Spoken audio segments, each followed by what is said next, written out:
Welcome to All the Gear But No Idea, the South Australian fishing podcast hosted by Rhodey and Diz. The boys will share their tall tales of the one that got away, as well as some regular segments they know all you fishing tragics will enjoy.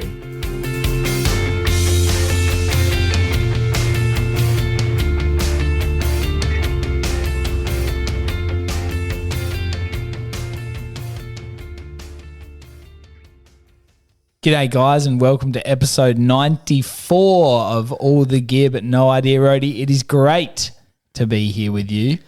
Diz, it's always good to be here talking fishing, and we have got a bumper edition with an excellent guest, Diz, a very important man in the state. Yes, we do. Of course, we're talking about the Liberal leader, David Speirs, member for Black. Also, he will be on the podcast later in today's episode to talk all things rec fishing. We've got a lot of questions for him. We can't wait to have him on the show, Rhodey. Diz, it's always good to get people on the show that, you know, we talk a lot of absolute crap about what we could do, what we should do, what the state should be doing. It's good to have someone that theoretically could have some power over some of these decisions at some point in the future. Yes, I like your thinking, Rhodey. Maybe we'll buy him a beer, we'll sling him a bit of free merch or something like that, try and wrangle him into some of our whiz-bang ideas. We will, Diz, and this puts a bit of heat back on the government to come on. Yeah, it certainly does. Shout out to Matt. You reckon Mally? I think we need Mally. Jeez, huge call. All right, Rhodey, let's not waste any more time because we've got him on later in today's episode. First, let's get stuck into oranges and lemons. I'm going to run you off with my orange. So last weekend, we had a great friend of ours, Ashlyn Shearsy's 30th birthday down at her parents' place in the lovely Clare Valley area, and it was a spectacular weekend, but of course, there's not much fishing to be done down that way, Rhodey, is there? No, Diz, we did forego any fishing activities for that weekend and thought we'd do the social thing. Yes, we did the social thing, but my orange is this. We we'd had a few beers, I think it's fair to say, and we were sort of rustling through Isaac Ashlyn's brother's shed late in the piece. I think we're into the rum cans by this stage. We were past beers. We were definitely ticking. And we got into Isaac's shed where he's got some pretty good rods, it must be said. Pretty good fishing gear. So Isaac decided that it was time to sort of practice his bait casting and just started flicking a few lures into their pool. Had the Shimano Curado, I think it was, Diz. He did have the Shimano Curado. It was a lovely outfit, paired beautifully, and got the lure out there, just working it through the Wardham column of the pool, which was great to see. He thought he had a bit of game too, didn't he? The bait caster. I think he had a bird's nest after his first cast, but the rum cans might be to blame for that. I don't know. We'll let him off lightly there. Rhodey, what's your orange? Diz, my orange is we have a big April coming up in South Australia. Diz, Gather Round and Live Golf, both locked in. I think they're, a couple of weekends apart, are they? Yeah, they are. So we've got Easter rolling straight into Gather Round, couple of weeks off, then bang, you've got Live Golf. You reckon we just take April off? Go fishing in between the two? And makes sense. We've got a bit of a march happening too. We're going to nip over and fish the comp over in Lincoln, so it's all happening. KI February. So we sort of February, March, April. Gee whiz, look got out. To look forward to on the calendar. Look out. Right, very good. Okay, well, it's probably my turn to roll into lemons then, is it, Rhodey? Go for it, mate. Yeah, so my lemon's going to be that Isaac didn't catch anything in the pool. He almost caught Bill Sando when he jumped in and tried to splash Isaac. I think he did, yeah. But no, it was a pristine looking pool. No goldfish nipping through that thing. Diz, there wasn't, and yeah, that probably was a lemon. We would have been mighty impressed if he pulled something out. Yeah, we certainly would have been. But no, it was good to get a bit of a fishing fix on a weekend that was, couldn't be further from our usual haunts. Well, Diz, talking about fishing-free weekends, we were talking a big game about going across to chase some kingfish this weekend. Yeah, the weather. But we are going to blame the weather. We haven't really fished that area before. We didn't want to do it for the first time in a blowy conditions, so we bailed on that. So the closest thing we got to fishing was a bit of boat maintenance, Diz. Yep, we've been putting that one off for a little while, haven't we? Yeah, the deck wash. I think we featured the Jabsco deck wash? Hot shot, yeah. Hot shot deck wash. That was about 10 episodes ago and we purchased the thing and said, oh, yeah, we'll put that in. That'll be no worries. Yeah, we've just sort of stuffed around. Anyway, we've worked without a deck wash on the boat the last few trips out. The boat's a mess because we haven't been able to clean anything up. So what do we do? Just this evening, we said, all right, come around an hour early. We'll whip this thing in. It'll be easy. We'll place the jockey wheel, do a bit of boat maintenance. Our electrical skills in a confined space on the side at the back of the boat were not quite there. They were pathetic. It's tough working in that confined space, isn't it? Yeah. We can come up with all the excuses we want, really, but it was a case of all the gear but no idea. Yeah, we're not electricians. Nah. But anyway, and we're certainly not electricians in a confined space. No, we're not. But look, job well done in the end, eh? Certainly is, Diz. Very good, Rhodey. Let's get into a bit of an update for the listeners out there, the merch. We've got another monthly photo comp which has been running very strongly. Of course, we're talking about the surf fishing comp. Savage Tackler's thrown in some epic prizes, Rhodey. Diz, that's really heated up, that competition. We've had some great entries. Had plenty of banter on the post. Yes, we have. It's a good time to post it because I think people just starting to think about it. Yeah, sort of coming out of winter. It's a great prize pack, Diz. There's a heap of lead. Yeah, I know. Heap of different surf sinkers, both the high tensile ones and the grapple one. The Gemini ones. Yes, Simon from Savage Tackle again. Extremely generous donation. There is, of course, the fantastic prize pack also up for grabs there, Rhodey. Yes, Diz, it's a ripper, isn't it? It is. Excellent. Rhodey, that's about all we've got on the merch front, isn't it? Yeah, Diz, it's been good. We have given out the last couple of merch packs. So I got caught up with Aaron and gave him the whiting competition. Squid. It was squid, mate. Squid, yeah. That's right. Yeah, get your head in the game. Whiting was the one before that, the squid one. So it was an epic photo, that. So so we've done well on giving out those prizes. We've got one ready to go for Jai here. Dizzy, you're going to be the delivery man this time. Yes, yeah. I suppose I should pull my weight. So don't think that we're not getting the prizes out, guys. Yeah, we're getting them out. They'll be coming. Of course, I've got your Shimano beautiful gear there, Rhodey. Backpack to lug all your fishing gear into. You got a stubby holder, which you're going to need before long, mate. It'll be hot. Friday was anything to go by. We're in for a treat this summer. Actually, that was the only bad thing about Claire. I talked up her beanie sales at the end of the night, but that never quite happened. Yeah, it was. Anyway. It was cold up there. Still a bit of all the year merch, of course, nipping around, and they'll be featured heavily in all of our prize packs that are given away each month. Rhodey, let's get ourselves into the news. Rhodey and Diz have been searching far and wide to bring you the latest news across all fishing in the state, and we'll give you the rundown on what you need to know.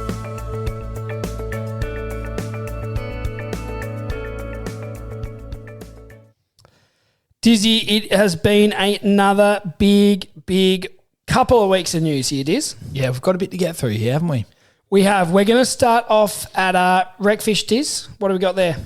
Yeah, so they've got their AGM coming up, Rhodey. They have. And there's some nominations for the committee, the board. For the board, I think it is, Diz. So should we go through the names or? We can. Yeah, we can. So I think there's 2 spots for your general public. Yep. And I believe there's 2 spots for organisations and organisational nominees. Yeah. Okay. Righto. Is how I read it. I read that a couple of days ago, so don't quote me on that. Sounds good. There is some really good nominations, Diz. We've had a bit of a look at some of these. Andrew Barton's the first one. Yes. He was involved in that Mount Gambier. Remember they wanted to, was it stocking down at Mount Gambier?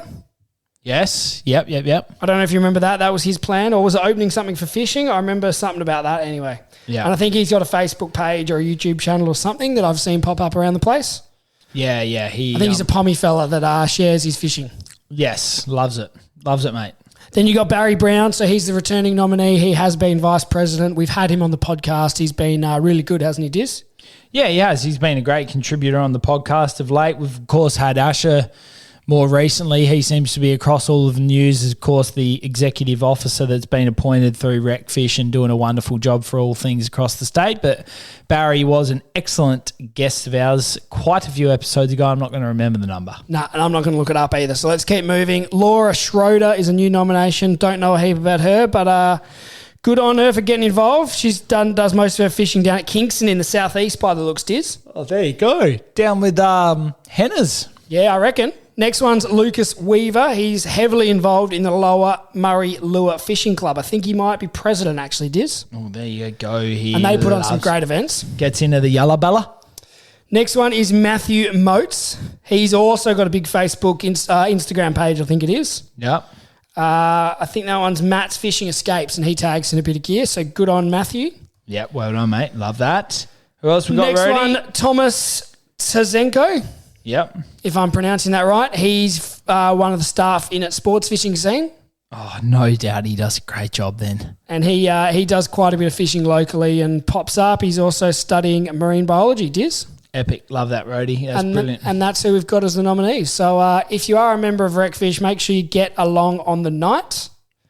Yeah, get down there and listen, and, there'll be no doubt some news coming out of that general meeting. And, of course, we wish all of those nominations best of luck. And I think that's this week, the AGM, Diz. Yeah, I think so too. Down at the Tonsley Hotel, I think it is. It is. I think Wednesday rings a bell, but don't quote me on that either. Yeah, we'll jump on across to the RecFish Facebook page and you'll be able to find that out. Rody, what else we got in the fishing news this week, mate? Dizzy, this is an interesting bit of work here from Ozfish. So they've launched the first ever recreational angling tagging program across the Murray Darling Basin. Diz. Wow. Okay. So this is how your everyday fisho is able to get more involved. So they're working with Charles Sturt University and First Nation groups, and they're calling for recreational fishers to express their interest online.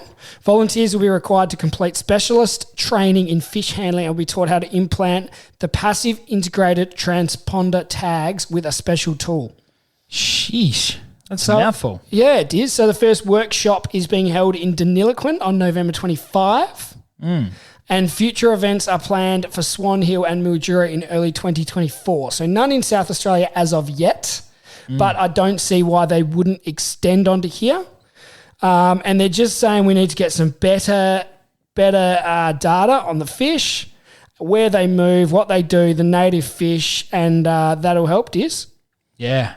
How good, Rody. We love it when Ozfish getting themselves involved and they do good things for the fishery all across the state. And these are the tags. So they're not just the tags where you put them in, you catch the fish, you get the information at the start and the end. These are the ones that ping when they go through the lock or the fishway, Diz. Yeah, okay. So they'll be able to track where they move. So that's interesting. They've done this sort of thing before, but never with involving the public like this. Yeah, this is great. Love that, mate. Love that. Righto, Rody, what else we got? We've got Port Lincoln barrels, mate. Yeah, Diz, this is big news. What do you got for us?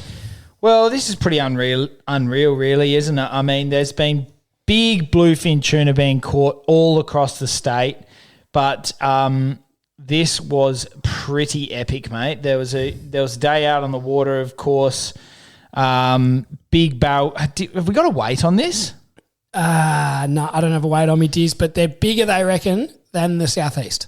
Yeah, I mean, on an average size sort of thing. It looked like an absolute monster. So, was that the one that Asher was in the photo with, you mean? Or there's Yeah. been a few floating around. Asher from RecFish was over there during the week. yeah, but the Tackle World Port Lincoln Facebook page have put up a few. Yeah. And they've all looked of monster size. I think there was a couple in the 130s at least. I'm not sure how they were bigger than that. And interesting, they want to study Diz how they're the same or how they're different from the southeast fish. Yeah, so they want to get the otolith, don't they?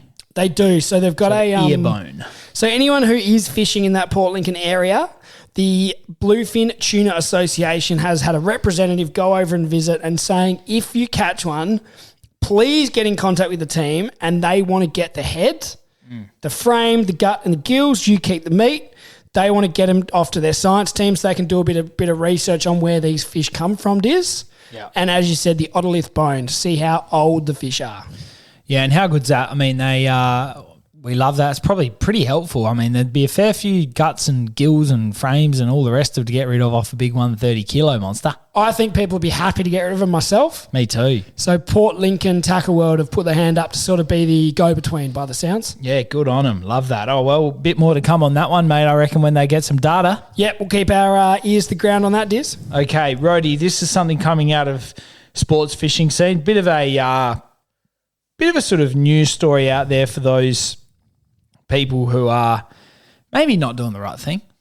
Maybe not quite treating their gear correctly, Diz. Yes. In So, a particular type of fishing. so the sports fishing scene do a wonderful job with everything they do, but they do have a number of, rod reel experts, and, it's fair to say that they've come across some people not mistreating their gear, like you say, down at Port Augusta, fishing the wall, and they've snapped their rods all at the butt. They have, Diz. So I think there's a little bit of not using your gear properly. There's a little bit of not using appropriate gear, maybe heavy enough gear. Yep.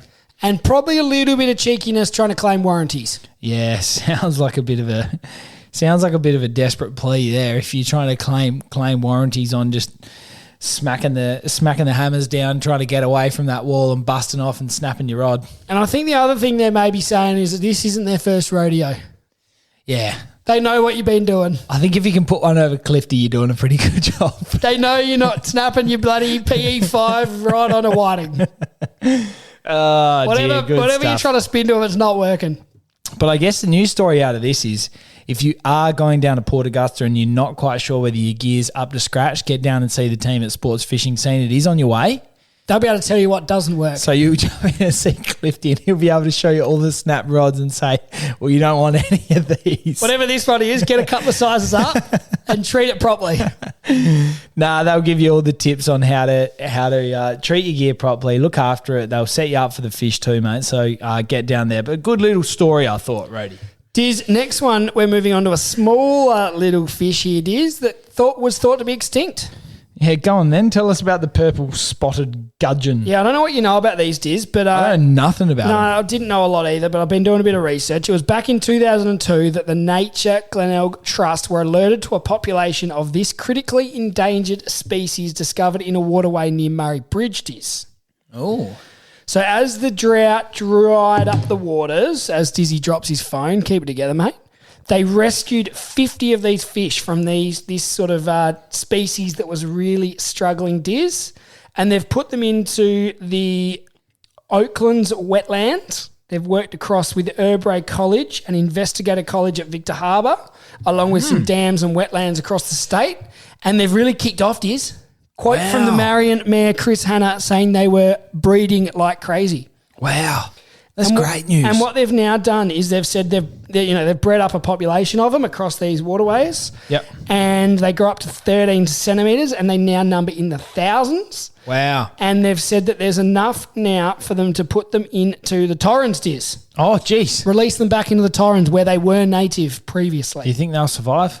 Don't know. So they've put it in at the revamped Breakout Creek, Piranha Parry section of the River Torrens, Diz. Yeah, right. Okay, So very interesting. It's great that they've had a successful breeding program. Yeah, so that's an interesting one, Diz. They thought the species was struggling. They've found some that they thought were amongst the last in the state, 50 of them, bred them up to several thousand. Yep. And now they're releasing them into the Torrens. So hopefully that one kicks off. Yeah, amazing. Probably another little target species for anyone fishing in the Torrens. Well, they only go to 13 centimetres, and I think they're pretty heavily protected, so good luck catching one. Well, we were down at the Torrens trying to get some carp not long ago, Roddy, and you stumbled across a catfish. Freshwater catfish. I caught 2 of them this year, Diz. Yeah, there you go. They're protected too. So there you go. So another one. But, of course, if you're down there, you need to follow the rules, do the right thing, no keeping of protected species, so on and so forth. If you catch carp, though, straight in the bin. Dispose of them responsibly. That's right. Roddy, good little news section there, mate. Diz, we had the good, the bad, and the ugly there. We certainly did. All right, let's get stuck into the tackle item of the week.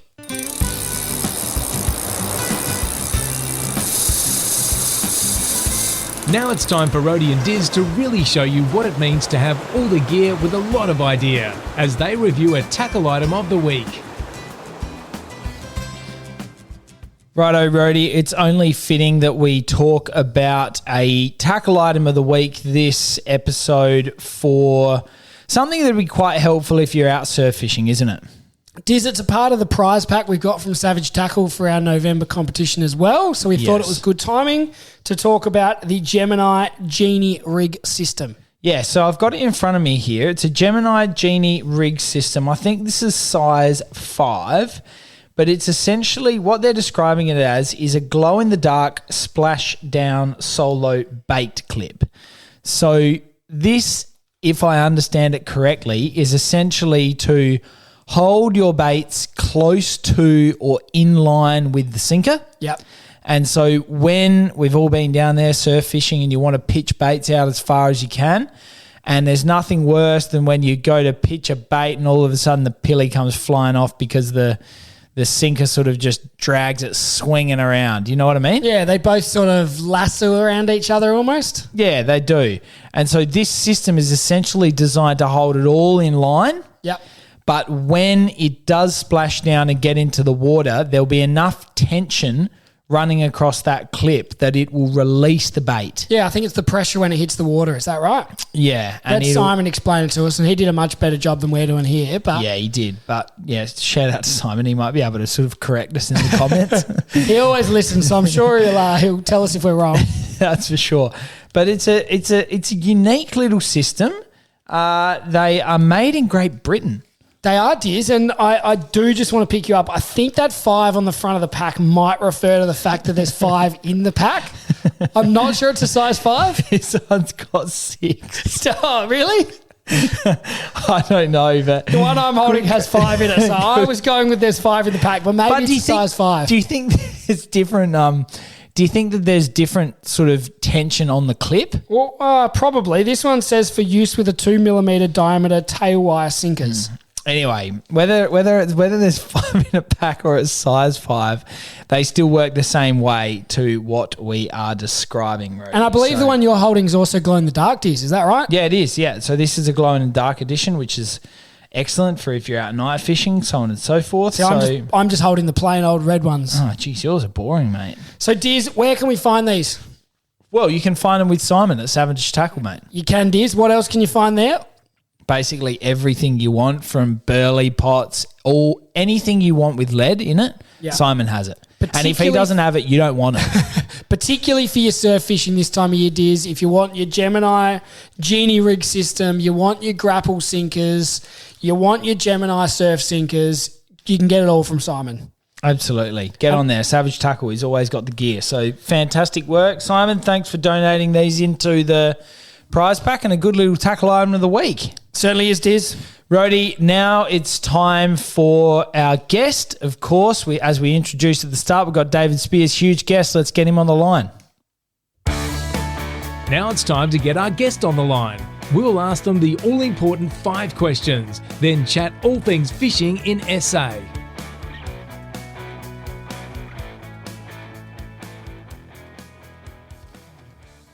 Righto, Rody, we are very lucky to be joined, and in person as well, which is a very rare thing for our podcast. David Speirs, State Liberal Leader and Member for Black. Fantastic to have you here. Thank you for coming. Thank you for having me on. It's a pleasure. David, it's great to chat with you and great to sort of pick your mind about all things fishing. You're not a real fisherman yourself, but you like getting out there in the outdoors. Yeah, look, love the great outdoors. Not big on fishing. I don't really have a lot of spare time, but when I do, love getting out on my paddleboard. So I do lots of paddleboarding. Live by the coast, live at Seacliff, and have always lived by the coast, actually. Lived by the coast in Scotland, and then grew up in Hallett Cove when we migrated here, and now live at Seacliff. Fantastic, David. Tell you what, you could drag a lure behind the paddleboard and get into some squid down there at Seacliff. By the end of this conversation, we might be able to turn you, mate. You never know. You might find every Saturday morning out there squidding. But anyway, we've got a lot to get through, and we are incredibly appreciative of your time. We know how busy you are.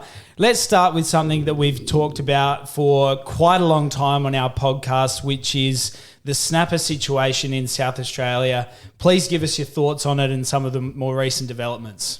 Look, I guess disappointed is not the right word, but it was with a heavy heart that I sat around the cabinet table, and I was the Environment Minister for 4 years, and I sat around that cabinet table when we brought in the ban, and I know many of your listeners have mixed views about that. Some think it's not wasn't necessary. Some think it should be lifted, and some maybe think it needs to stay for a bit more time. My view is we need to get an end date in sight for that. The snapper fishery is very important to the state, particularly the RecFish sector, and I want to see a really clear plan around how we're going to get that ban lifted. It has to happen because it is so important to get people out there catching snapper. I was listening to a commercial fisherman this week, caught up with him for a chat, and he said there's heaps of snapper now out in Gulf St. Vincent. So different people have different things, but what we need to do is get to the point where that's open sooner rather than later.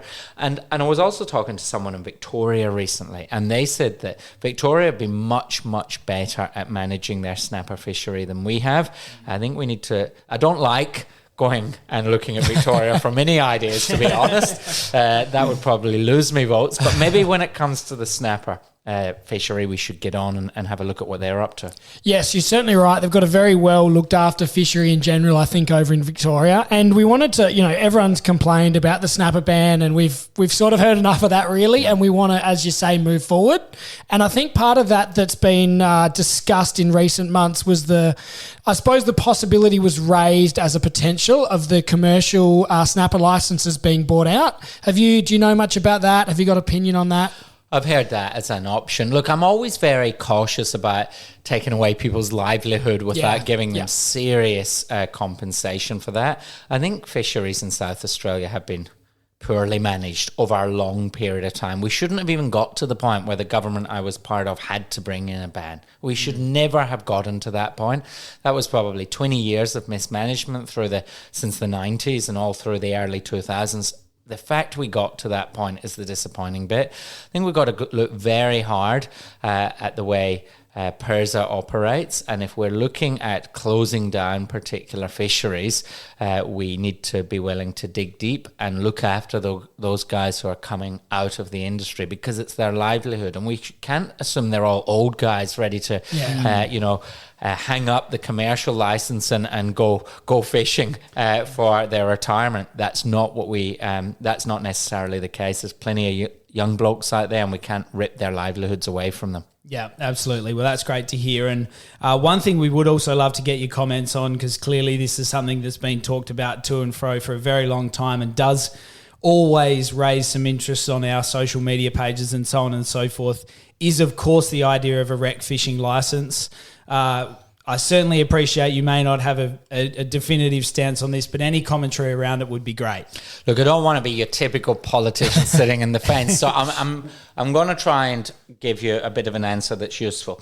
So firstly, and I know we'll get on to this shortly, but I opened reservoirs across this state. The advice that I got once we'd gotten to the point of opening them was, minister, because that's what they called me, minister, you don't want to do a permit or a license in these reservoirs. We'll sort that out down the track. And I said, no, I'm giving South Australians something new, a new experience, and I'm charging them for it. Because if people have skin in the game, they'll respect it more, in my view. I've always subscribed to that. And so we brought in the permit for reservoirs. That is a fishing license. It's called a permit. It's a license. It's 33. I think it's about 33 or 35 bucks for the year, or 10 bucks for a one-off weekend if you're visiting. And that worked exceptionally well, raised a lot more money than we ever expected. It showed that there is a willingness there. It's something so the Liberal Party has no position on this. We haven't got to that point. Labour have ruled it out. There are mixed views in the fishing community. It's something I want to talk more and more to the fishing community about, because if it's going to create a solid revenue stream which can be invested and guaranteed to go into boat ramps and jetties and conservation activities, maybe that's something we should take a good look at. We don't have a position on it, but I'm always open-minded. I've only led this party for 18 months. I've got to have a lot of conversations in every corner of this state about areas I need to focus on. And that does come up from time to time. So I need to dig a bit deeper on that one. Beautiful. Well, it's great to see that you've certainly come across with an open mind about it, and something that, look, I suppose we both think it's probably a great idea from our perspective. But you're right.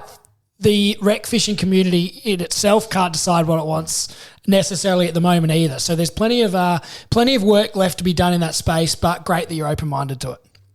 Now, David, you mentioned the reservoirs. Let's talk about that. We have experienced the reservoirs in all of their glory. Most recently, what was a spectacular day down there for National Gone Fishing Day. Tell us about it. Let's hear your perspective. The Happy Valley Reservoir is the one that we've spent most of our time at, but we know that it goes further afield than that. Over to you. It was your baby, as you said, in your project, so over to you. Yeah, look, I had the great privilege, and it was the best thing I've ever done, really, being the Environment Minister. And within that, I achieved quite a lot. One of those things was opening reservoirs in South Australia. People said it'll never be done. It will not be done. And when I became the Environment and Water Minister, one of the first conversations I had with the Chief Executive of SA Water said, Minister, that won't happen. Now, I always thought people were supposed to say, yes, Minister. It turned out they'll say no sometimes as well. I sleep very well at night, and I've only had one sleepless night in my whole time as a minister, and that was when I was told you can't open reservoirs, because I'd told the world, or at least at least the South Australian world, that I would do this, and I believed it could be done. I had travelled when I was the opposition shadow minister to southeast Queensland, which opened theirs up about 2010, 2012, and I was convinced it could be done. And I was told, then SA Water said it would cost 400 million. And I'm like, no, it won't. It won't. It can't. Because I told Stephen Marshall, the Premier, that it will cost 20. Look, we got there, and it's been transformational. It was a process, but from Maiponga to South Para to Bundalia to Happy Valley, and then lesser access, not for fishing, at Hope Valley and Little Para up in the north, and Mount Bold. I would have loved to have gotten fishers onto Mount Bold. That was part of my second round of this, getting fishing access at Mount Bold. Didn't get the opportunity to be the minister again because we didn't form government, but they've just been so successful. You know, on a good day and when the weather's nice on the weekend, 1,500 people can go to Happy Valley. Maiponga has transformed the town down there in the Western Fleurieu. I've got a little line. We changed it from a drive-through to a drive-to. Just totally changed that town. And it's not all about fishing. Most people who go there don't go to fish. They go to walk and cycle and have a picnic. But of course, the fishing and kayaking has just been amazing. And it's great. It's a great community thing. It's a great kids thing. I know that was a kids event. It's great for the community. We've taken our little toddlers down there. It was the first time I took Ned out of the house, I think, was down to the Happy Valley Reservoir. So 20 kilometres of walking, running, bike tracks, double lane kayak facilities, barbecue, picnic, the list goes on. It's a spectacular facility, and I know there's a lot of people that are incredibly appreciative of the work that you've done down there. And it's creating something different in those communities. You know, you think of Happy Valley, pretty suburban area, not necessarily a lot to do when you get home at night, apart from sit in front of the TV. But now they've got that place to go to do all those things you suggested. But from a fishing point of view, it actually gives people a safer area for kids to have a bit of an introduction to fishing. And I think that is the great opportunity there, because, you know, a lot of people might feel a bit uncomfortable taking the kids out to sea. Mum might not be happy if dad's taking the kids out and a rip gets them, or a shark or something like that. Whereas they don't have the same currents or risks associated with reservoirs. They're much safer, and they do create that introduction to that environment. They're also great environments to catch fish, and we've stocked them with many different fish. I got to do the releasing of many of those. Well, I didn't release them all, of course. I released the first few. The Murray cod at Happy Valley, and the first 3 out of the first 1,000 had a golden ticket on their tail. That sort of thing just got people around this, and it's gone from strength to strength. Beautiful, David. Now they're certainly starting to get big, which is good as well. And you touched on the tourism side of things with some of these local reservoirs, sort of wider afield in South Australian tourism in general. I suppose some of these country towns have been hurting. They would have got a lot of tourism out of the snapper once upon a time. How are we looking? I know there's a SA Tourism recreational fishing strategy that's being written by the government at the moment. How can you see us boosting sort of the tourism on the part of the recreational fishing? Is it infrastructure? infrastructure, boat ramps, grants? How can we get people back fishing in the wider South Australian state? Look, it's going to have to be a big focus. I think that many of these country towns are starting to hurt. They got this big lift in a general sense from tourism during COVID when people couldn't go overseas and interstate. But that's really come off now, of course, because everything's thankfully gone back to normal. But we need to, I think, look at the infrastructure side of things. I'm really worried about jetties around this state. They're falling apart. Yeah. I was over in Tumby Bay a couple of months ago now. I've been to Tumby Bay several times in the last year, and there's orange bunting across the front of the jetty. Now, that's unacceptable. We cannot get into a situation where a town loses its main fishing piece of infrastructure. In a town like Tumby Bay, that is your main fishing infrastructure. People go there to stand on the jetty, sit in the jetty and fish. And to have that bunting sealing off the entrance, that's just not the way we want to be. We don't want to get to any situation where a jetty declines so badly that it has to be sealed off.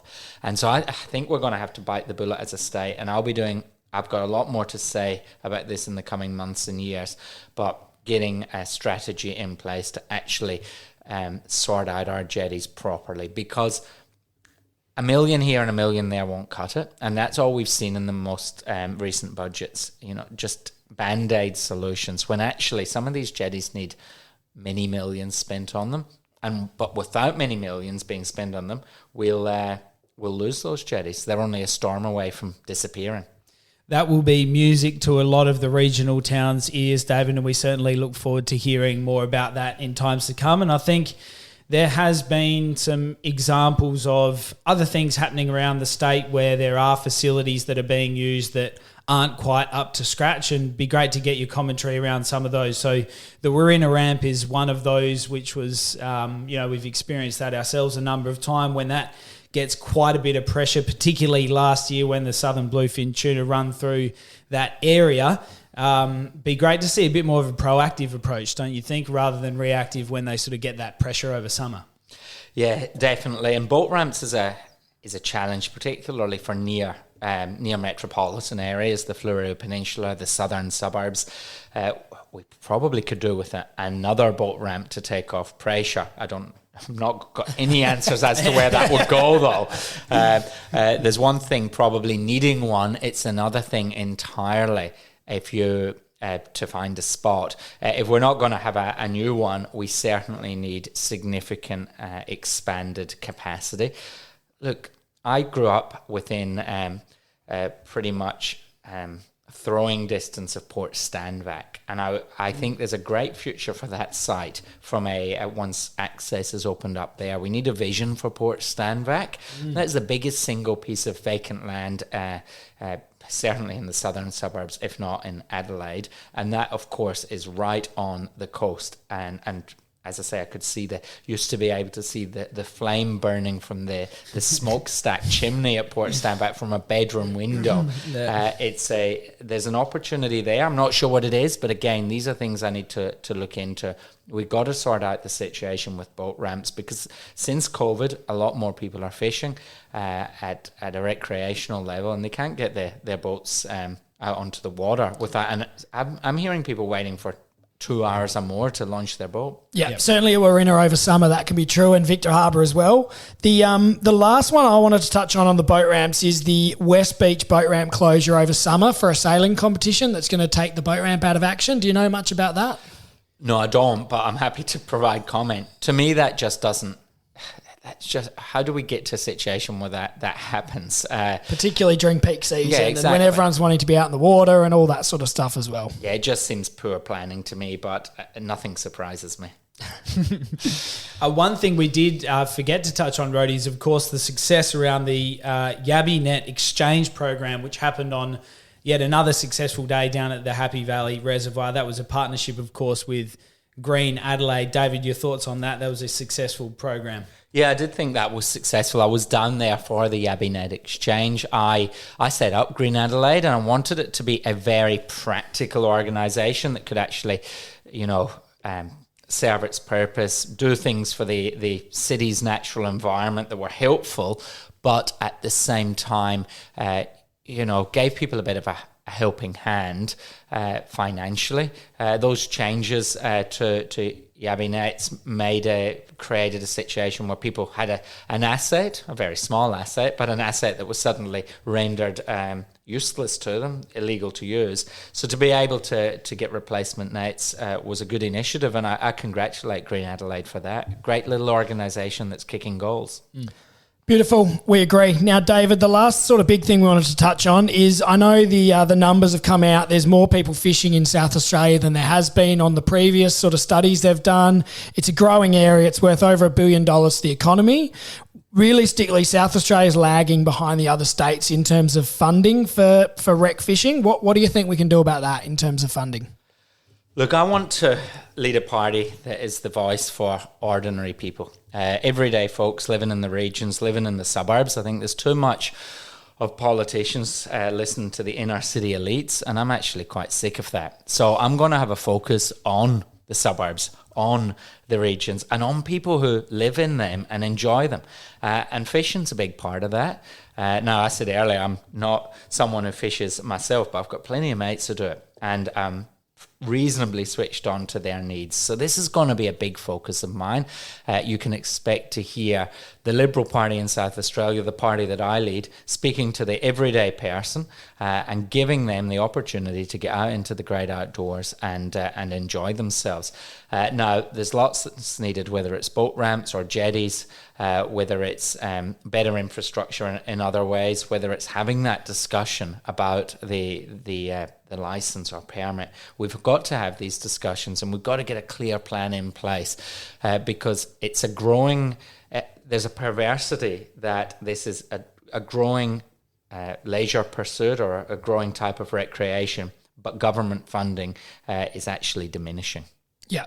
No, it's great to hear that. Great to hear that from you, David. And it's good to hear that we're getting on board. Sounds like we've got a lot more to look forward to. And of course, we do wish you well for the election. It sounds like there's some very positive things in the pipeline. And look, we can't thank you enough for your time, David. We do understand how busy you are. And this is the time where all the rec fishing people out in the community start sort of getting their gear ready for summer and so on and so forth. And it'll be music to their ears around some of the things that you've got planned, and certainly they'll enjoy those reservoirs that you were instrumental to for our state. So thank you very much. No, thank you for having me. And if any of your listeners want to reach out with ideas, I'm easy to Google, but I need to hear people's ideas because in my job, I'm only as good as what I know and what I've heard. And that's why I'm keen to front up and listen. Beautiful, David. Thanks a lot for your time, and thanks for what you've done for rec fishing in the state. Thank you. Diz, that was really informative, David. Thanks for him for coming on. Yeah, it was good. Very good to have him on the show. Really great to hear from him about all the things that he's got planned, and certainly by the sounds of things, he intends on listening to a lot of people between now and the next election, as they always do. And of course, we can't wait to see what ideas he might have in mind leading into the next election. Certainly right, Diz. And, he didn't make any written promises or any, verbal guarantees or anything, but he certainly at least seems open to a discussion about a lot of these big topics. Yes, absolutely, Rhodey. So, we look forward to what's to come in that space, and we wish him well, and we thank him very much for his time. Rhodey, let's get stuck in to the fishing report. Rhodey and Diz have been out on the water to bring you the news about where they're biting. Now it's time for the fishing report.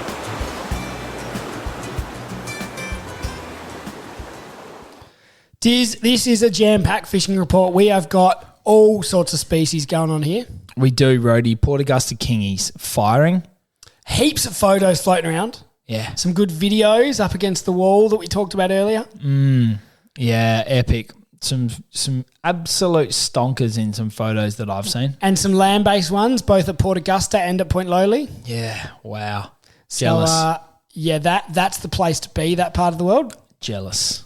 Sort of Upper Spencer Gulf. Yep. And some big fish getting caught. Yeah, epic. Just very jealous, actually. So I'm really keen to get the boat, get across there, get into them. And is it Southern Fishing Charters, Diz? Yeah. They got a couple? Kingies? Kingies? Yeah, I think so. So not a few photos just of in some Port kingies. Augusta? around the state. Great feeder fish on that. And, of course, Wanda Fish will be here before long. I think they're taking bookings. Actually, this weekend, Simon's heading out with them on Sunday. Yeah, I think they've already been out maybe the last couple of days, but maybe there might have been a bit of a hold-up before that, I think, from Wanda Fish. But certainly, the kingfish are turning up right across the state, with Port Augusta probably the spot where most of them are getting caught. But, there are other ones around. Yep, absolutely. Rody barrel tuna out of Port Lincoln. We covered that a little bit in the news with some big fish being caught. Yeah, and they say pound, not pound for pound, but for a whatever length of fork length, total length of the tuna, they're bigger, heavier fish coming from that Port Lincoln area, which is what that study's trying to find out a bit more about, Diz. Yeah, interesting. And you do sort of wonder why, don't you? And I think there's been boats going out off Yorks as well recently. So these barrel tuna are turning up more and more and more, and it's going to be very interesting to follow over the next few seasons just what happens next. My tip is people will get them off Victor at some point. Oh, geez, you heard it here first. Wow. You never know, Diz. Yes, you do never know. Huge call from you, Rody, but certainly possible. Rody, let's talk a bit about some of the surf fishing comp photos. So they've been excellent, mate. We've had shark, we've had some good snapper, we've had some mullies. We've had big salmon. Yeah, big salmon. We've had all your typical surf fishing species, haven't we? We have, Diz, and there's been some really good photos, not all containing a fish. Some of those action shots in amongst it are really cool. Yeah. So Chad caught a big snapper off Carrick. Yeah, he did. Any James review getting a snapper off Carrick? Mate, I bloody catch a bit of weed off Carrick. That's all I can normally get. Well, you might have a chat with Chad. Now, we're certainly not encouraging people to, actively. Well, what zone are we in down there? No, can't take him. Wrong one, mate. Yes, but of course, if you're out there flicking baits for some sharks, mate, or something like that, you never know. And I hope Simon's keeping a good eye on these photos because I think we might make him judge it. Yeah, good Is that call. fair? That's a good call. I just thought of that on the spot. I saw him comment on a few of them. I think he should be the official judge if you ask me. Yeah, no, I like that. Good shout. So this is your official notice, Simon. You're in charge. That's right. Rody, bit of sad news coming out of Port Augusta. There was a shark attack down there. They did, Diz. I did hear that one. Attacked some lady's face. Is that right? Yeah, I think she was inevitably bitten on the face. I think a lot of people do jump off the jetty down there. I don't think it's encouraged by anybody, but we know that it happens. And people were down there doing a bit of jetty jumping, and of course there's quite a protected area there, You should sort of swim on the sort of shore side of the reef. Yeah. But I believe somebody's jumped in and unfortunately been attacked by a shark. And it was on that really hot day, I think, wasn't it? It was, Rody. It was on Friday. And they were diving. So it was Bridget O'Shaughnessy, I think was the lady's name. Okay, yeah, very sad. And I think her partner, Brian, was involved in pushing the shark or scaring the shark away. Right. The quote here saying was hit by a white pointer as they were diving on the reef. Right, wow, okay. So she's out of theatre now in ICU and in a stable condition. Okay. So it sounds like it was a pretty big rescue effort and good on her partner by the sounds. Yeah, excellent. Well, we're glad to hear that they're stable. That's the most important thing, Rody. Okay, let's not finish on that because that is, of course, a very sad story, Rody. There is some blue swimmer crabs that are starting to fire up. People are getting them from all across the state in the typical locations. Good to see people getting to feed of blueies. I can't eat them, but always good fun. And you'd think they're only heating up from here, really, wouldn't you? Yeah, I think so. Yeah. What are we into now? November. So it's got an R in it. So I think December. The first one was September. January. But you do think January, February, March is when they really fire. Yeah, good call. So But they're a bit earlier this year, maybe. we've probably had a warmer spring. Remember last spring, be. I reckon, was a bit of a flop. Could be. Watch this space, more All to right, come. Diz, what do you got here? Squid, mate. Yeah, well, look, a bit of a power move. Somebody brought some squid in, said, do you want some? Oh. I was like, Do they know you fish or? Yeah. Oh. How'd you take that? Oh, a bit flattening. Oh, yeah, you can't catch any. Here's some of mine. Yeah, it was. Did you take it or did you say? Nah, the girls took it to Go work. away, mate. The girls took it to work. Look, I'm all about it. If you want to catch a fish and bring it in for the team, good on you. But don't offer it to me because that's just I'm not happy with that. You'd like to think you're better than that, Diz. You catch some of your own. But where'd they get theirs anyway? Oh, they just got them locally, down low Sully's. Boat, jetty, what were they? They were in a boat. In a boat? Good on them. Yeah. Still around, still knocking around. So that's good to hear. All right, Rody, well, that just about wraps up today's episode. It's been an absolute beauty with David Speirs on, sharing his thoughts, and we look forward to what's to come. And it's always good when you get someone as high profile as the state opposition leader. Diz, that's another feather in our cap. Yeah, you happy with that? Another big name we tick off the list. Yeah, I reckon Mally might be a bit jealous of that. Yeah, I reckon we'll play them off against each other. Weird him on. Mally will come crawling. Mally. Yeah, good call. All right, where can the listeners find us out there, Rody? I'm hearing about the Facebooks, the Instas, the Buzzsprouts, the everything. We're everywhere, aren't we? Diz, we're all over your social media. Get your photos in, particularly your surf photos this month. But if there's something you want to hear about on the podcast, you get in contact and we will listen to you, Diz. Of course, we love that, Rody. We love Great suggestions. stuff. And you can get the podcast anywhere you get your podcast from, your Spotify, your Apple Music, all of the big podcast streaming services. Diz. Love it, mate. Excellent. Well, good to be with you again. Good to chat fishing, and we'll see you later, guys. Next episode, we're in the mid-90s. Getting towards 100, and we've got a big announcement coming up about the 100th episode, so keep your eyes peeled for that one. Bit of a pipeline. Love it, Rody. See you next time. Rody and Diz hope you enjoyed today's episode of All the Gear But No Idea. Keep up to date by liking and sharing us on Facebook and Instagram. And you can subscribe on all the major podcast platforms. Until next time, good luck fishing.